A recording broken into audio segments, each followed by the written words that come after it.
6, a helping hand with your land.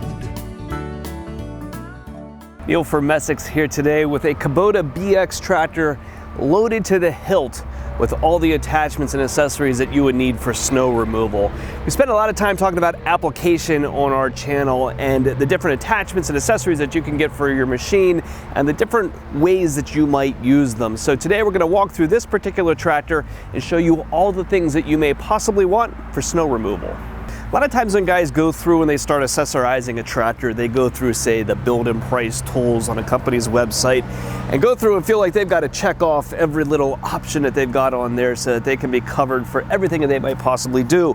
And generally, we don't recommend that. You need to know that all of these things are what's referred to as a dealer installed option. So these things generally all show up at a dealership in crates, and then our shop has a fairly lengthy process that they go through to set every one of these machines up for a customer who's going to be buying it. So whether you're buying a tractor that's headed out into a hayfield, a job site, or in this case snow removal, we're going to do all of that work with you, going through and picking out the proper pieces that are needed in order to set a machine up for that specific application. We're going to work here from the front to the back of this tractor, starting here on the business end.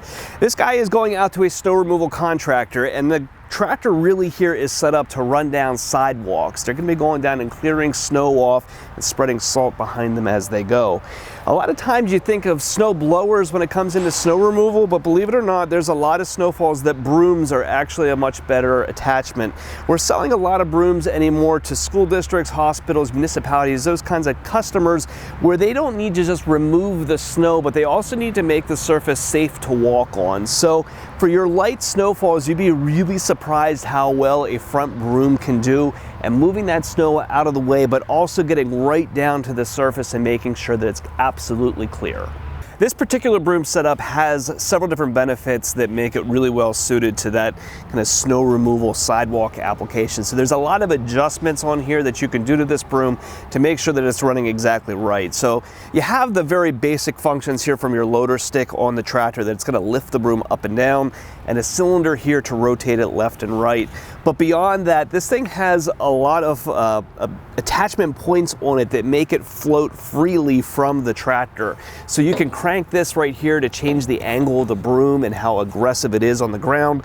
You've got float wheels up here that allow it to oscillate and move back and forth. So it really is going to do a nice job of staying on the ground. That's a little different when we get into, say, some brooms and stuff that we can put on 3-point hitches.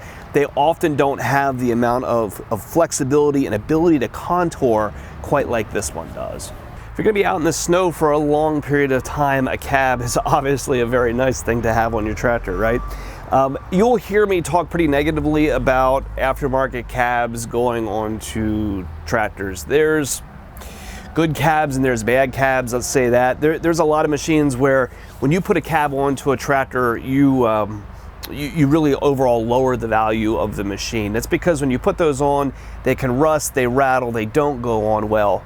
However, the quality of some of these cabs has been improving, and this is one that we would say has taken a step forward of some of those impressions that we would have had in the past. So you're going to see when this cab drops onto the BX series tractor, it fits on the machine very, very well.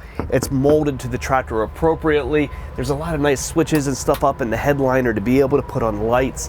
The heater up here on the dash is very clean. It integrates with the tractor well, and it has good controls on it. So as cabs go, I feel pretty good about this one, even though you may have heard me talk negatively about them in the past. This guy's got this thing loaded up with a lot of different options as well to help with that snow removal. So we've got LED lights up here on the top of the cab on both the front in order to be able to see our broom, and off the rear as well to be able to see the spread around the back.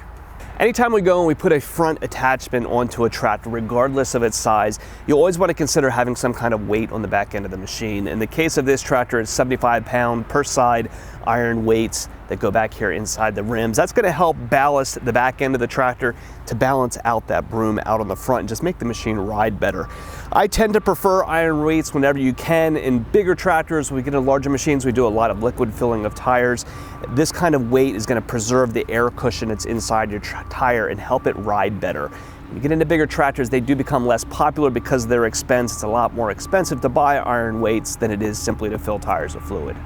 On the back end of the tractor, we're equipping these with the Kubota Vicon salt spreaders on the back. And this spreader is set up specifically for sidewalk applications. We've got another video that goes back and compares the different types of spreaders that you can put on the back of a tractor. This one's got a couple of things about it that make it really well suited for this snow removal application. So hydraulically, back here using this rear remote, you can open and close the gates from inside the cab, making it really easy to turn on and off as you're going from property to property. It's also equipped with a special spout in the back that's going to deposit the material coming out of this into a really narrow area across the back of the tractor. There's several different spout options that you can put on these spreaders that are going to change where the material falls. And this is different than the regular cone type spinner spreaders that just chuck stuff everywhere. This is going to make sure that salt that's in this hopper is going on the sidewalk where it belongs. Rear hydraulic remotes are less and less common on a tractor the smaller that they get. And this one here on this BX series tractor is not one that we see very often, so I thought it was worth stopping and pointing it out to you. Kubota only sells this in a double stack, 2 pairs of remotes. Puts 2 levers up in the cab on the fender, and then you can use those 2 levers to operate this pair of valves, either the top set or the bottom set. In this case, this is a single acting cylinder that just runs on this top valve and is going to open and close the gate on our spreader. But this is a fairly inexpensive addition to a BX series tractor if you have the application that's going to use it. Very, very few implements on this size machine are going to make use of a coupler like that. But if you've never seen one of these before, there it is. So that's just a little bit on this loaded BX 2380. It's kind of one of the ultimate snow removal setups that we've got. If you have any questions about this machine, you're thinking about purchasing something like this, or if you have parts or service needs for equipment that you've already got, give us a call at Messick's. We're available at 800-222-3373 or online at messick's.com.